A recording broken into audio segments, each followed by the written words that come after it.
Brothers and sisters in Christ Jesus, today the liturgy invites all of us to reflect about whom do we belong and whom do we obey.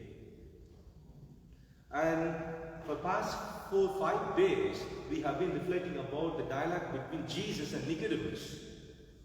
What is the meaning of Nicodemus? The very name Nicodemus. Victory of people.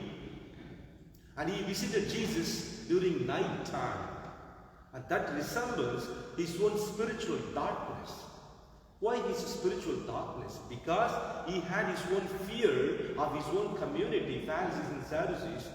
He wanted to follow Jesus. He had his own thirst for Jesus, but he feared his own community. He longed for the spiritual enlightenment, but he was in spiritual darkness because of the fear. But once he encountered Jesus, once he came to know what Jesus is for him, he left everything. And we all know that he was one of the persons who buried Jesus Christ along with Joseph of Arimathea. And once he encountered Jesus' love for him, and once he experienced the spiritual enlightenment in him, he left everything and he went and stayed with Gamaliel, the teacher of St. Paul. And his own household, his own people, his own family members got converted, believed in Jesus, and left. Of course, they were chased away from their own community. These Pharisees and Sadducees chased them away from their own community. But they went and lived with Gamaliel and lived with St. Stephen's family, and they really tasted the victory of God's love in them. They belonged to God. They were belonging to the world, but now after tasting God's goodness in their life, they belong to God. They obey God. Whom do I obey? Whom do I belong?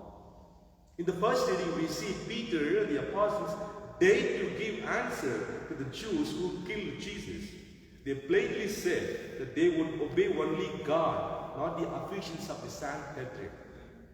Of course, they had their own weaknesses. Peter and their disciples had their own weaknesses when Jesus was, arrested and persecuted. But once they encountered Jesus' love, they came back. They belonged to Jesus. They obeyed Jesus.